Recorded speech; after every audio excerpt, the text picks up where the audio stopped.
श्री स्वामी समर्थ तुम्हा सर्वांचे आपल्या यूट्यूब चॅनलवरती मी अगदी मनापासून स्वागत करते।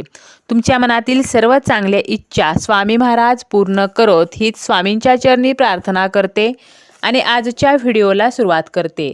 आजच्या व्हिडिओमध्ये आपण पाहणार आहोत ते म्हणजे पितृपक्षातील अमावस्या, जिला आपण सर्व पितृ अमावस्या किंवा महालय अमावस्या म्हणून ओळखत असतो। तर या अमावस्येच्या दिवशी आपल्याला आपल्या दारामध्ये कावळ्यासाठी एक वस्तू खायला द्यायची आहे।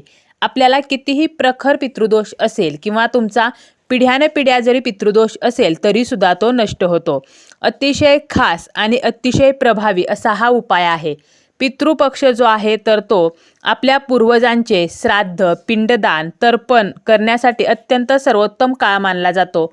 परंतु तुम्ही पितृपक्षामध्ये काहीही केले नसेल किंवा जर तुम्हाला तुमच्या पितरांची तिथी माहीत नाही किंवा असे काही लोक आहेत की ज्यांचं श्राद्ध जे आहे तर ते ज्या दिवशी आपण करायचं असतं तर त्या दिवशी काही अडचण आलेली असेल किंवा आपले जे पितर आहे तर त्यांची तिथी आपल्याला माहीत नाही, मग अशा वेळेला काय करायचं तर बघा, नावामध्येच आहे सर्व पितृ अमावस्या, म्हणजे ज्या कोणाचे श्राद्ध राहिलेले असेल किंवा ज्या कोणाची तिथी माहीत नाही तर अशा सर्व व्यक्तींचे श्राद्ध, तर्पण, पिंडदान हे सर्व पितृ अमावस्येला केले जाते।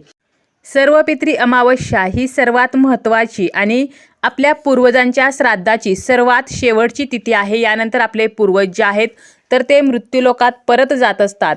त्यामुळे आपल्याला तुम्ही जरी श्राद्ध केलेले असेल किंवा केलेले नसेल तरी सुद्धा सर्व पितृ अमावस्येला कावळ्याला ही वस्तू नक्की खायला ठेवा, ज्यामुळे आपल्याला जो काही पितृदोषाचा त्रास होतो तर त्या त्रासातून आपली सुटका होईल।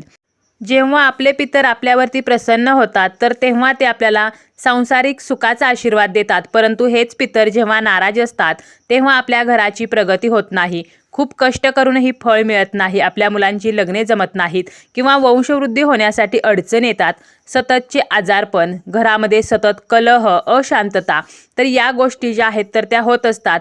आपण कितीही पूजापाठ केले तरी सुद्धा काहीही उपयोग होत नाही। पितृदोष जो आहे तर तो आपल्याला 3 पिढ्यांपर्यंत लागत असतो आणि म्हणूनच बघा, पितरांची जेव्हा आपण सेवा करतो तर त्यावेळेला ती 3 पिढ्यांपर्यंत आपण करायची असते। आता हिंदू कॅलेंडरनुसार यंदा सर्व पितृ अमावस्या कधी आहे तर 1 ऑक्टोबर रात्री 9:40 अमावस्या तिथी सुरू होणार आहे आणि 2 ऑक्टोबरला रात्री 12:19 समाप्ती होणार आहे। त्यामुळे उदय तिथीनुसार ही अमावस्या जी आहे तर ती 2 ऑक्टोबरला आहे। 2 ऑक्टोबरलाच आपल्याला कावळ्याला ही जी वस्तू आहे तर ती खायला ठेवायची आहे। सकाळी 11:30 ते 12:30 या वेळेमध्ये ही वस्तू ठेवायची आहे। ज्याप्रमाणे आपण देवाची सकाळ संध्याकाळ पूजा करतो त्याप्रमाणे आपल्या पितरांची पूजा करण्यासाठी शास्त्रानुसार योग्य वेळ जी आहे तर ती सकाळी 11:30 ते 12:30 ही वेळ आहे। त्यामुळे तुम्हाला या वेळेमध्येच ही वस्तू खायला ठेवायची आहे। अगदीच जर तुम्हाला या वेळेमध्ये शक्य झालं नाही तर तुम्ही सकाळी सुद्धा जरी ठेवलं तरी चालेल, परंतु शक्यतो आपल्याला 12च्या दरम्यान हा जो घास आहे तर तो कावळ्याला खायला ठेवायचा आहे। आता कावळ्यालाच का, म्हणजे कावळ्याला एवढे महत्त्व का आहे आणि आपला पितृदोष नष्ट व्हावा म्हणून आपण ही जी वस्तू आहे तर ती कावळ्यालाच का खायला द्यायची आहे। पितृपक्ष हा असा काळ आहे की या काळामध्ये आपले पूर्वज जे आहेत तर ते पशुपक्षाच्या स्वरूपामध्ये पृथ्वीवरती असतात, मग त्यामध्ये गाय आहे, कावळा आहे, कुत्रा आहे। आता आपण बघा, एखादी व्यक्ती गेल्यावर 3ऱ्या दिवशी असेल किंवा 10व्या दिवशी किंवा 13व्याला त्या व्यक्तीच्या नावाने पिंडदान करत असतो आणि कावळ्याने आपण ठेवलेल्या अन्नाचे ग्रहण केले, त्या अन्नाला स्पर्श केला तर त्या व्यक्तीच्या आत्म्याला शांती मिळाली असे आपण मानत असतो। आणि जर कावळ्याने स्पर्श केला नाही तर त्या व्यक्तीची काहीतरी इच्छा अपूर्ण आहे असं आपण समजत असतो। जेव्हा एखादी व्यक्ती मरण पावते तेव्हा ती व्यक्ती पितृदेवाचे रूप धारण करते आणि आपल्या वंशजांचे रक्षण करते। सर्व पितृ अमावस्येला पितृदेवांचे आवाहन केले जाते। कुंडलीतील पितृदोष निवारण्यासाठी, पितरांचे आशीर्वाद प्राप्त करून घेण्यासाठी कावळ्यांना भोजन देण्याची प्रथा आहे। कावळ्याने अन्नाला स्पर्श केल्याशिवाय तो नैवेद्य जो आहे तर तो पितरांपर्यंत पोचत नाही असा सुद्धा समज आहे। त्याचप्रमाणे आपले जे पितर आहेत तर ते संतुष्ट व्हावेत, ते प्रसन्न व्हावेत म्हणून आपल्याला हा जो घास आहे तर तो कावळ्यासाठी ठेवायचा आहे। यामुळे काय होणार आहे, आपला पितृदोष कमी होणार आहे। यमदेव जे आहेत तर ते सुद्धा प्रसन्न होतील।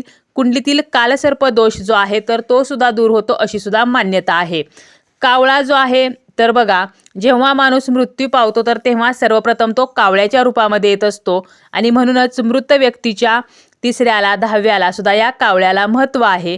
आणि जेव्हा आपण हा घास कावळ्याला ठेवणार आहोत आणि कावळ्यानं तो खाल्ला म्हणजे आपण समजून जायचं आहे की आपले पितर जे आहेत तर ते आपल्यावरती प्रसन्न आहेत. आता पुराणानुसार कावळ्याला देवपुत्र म्हटले जाते. इंद्रपुत्र जयंत याने सर्वात अगोदर कावळ्याचे रूप धारण केले होते.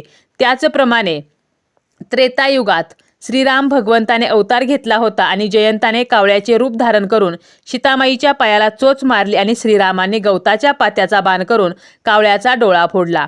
परंतु जेव्हा कावळ्याला या गोष्टीचा पश्चाताप झाला तर तेव्हा स्वतः श्रीरामांनी कावळ्याला वर दिला की तुला भोजन दिले जाईल तेव्हाच पितरांना भोजन मिळेल आणि पितृपक्षामध्ये तुला सर्वात मोठा मान असेल. तुला घरोघरी पितृपक्षामध्ये आमंत्रण नसेल. तू पिंडाला शिवल्याशिवाय मेलेल्या व्यक्तीच्या आत्म्याला शांती मिळणार नाही.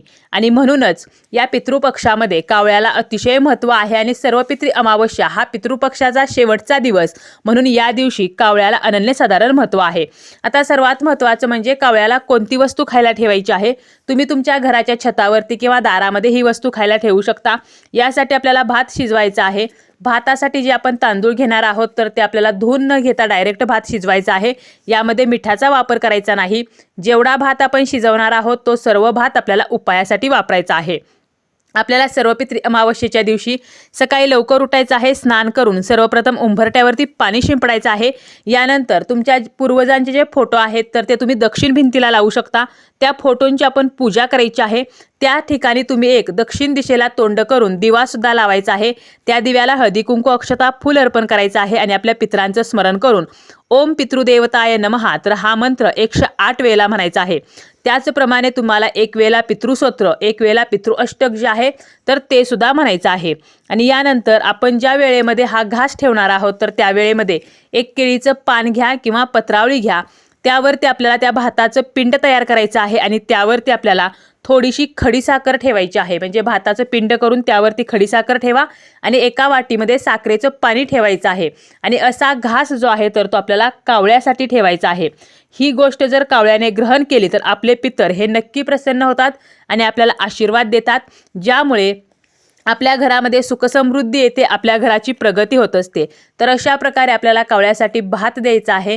त्याचप्रमाणे तुम्हाला जर शक्य झालं तर आपण पितृपक्षामध्ये जो संपूर्ण नैवेद्य बनवतो जसं की खीर असेल पुरी असेल किंवा ज्या भाज्या गवार भेंडी शेपूची भाजी तर असा संपूर्ण नैवेद्य जरी तुम्हाला बनवणे शक्य झाले तरी तो नैवेद्य सुद्धा तुम्ही कावळ्यासाठी ठेवू शकता.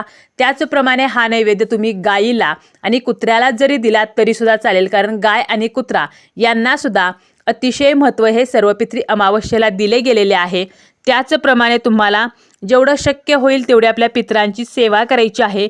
या दिवशी तुम्ही पिंपळाच्या झाडाखाली मोहरीच्या तेलाचा दिवा जो आहे तर तो सुद्धा लावू शकता. यामुळे सुद्धा आपला पितृदोष जो आहे तर तो कमी व्हायला मदत होत असते. त्याचप्रमाणे तुम्ही तुमचं जे पाण्याचं भांडं आहे तर त्या ठिकाणी सुद्धा रात्री झोपण्यापूर्वी जरी दिवा लावला तरी आपले पितर प्रसन्न होतात.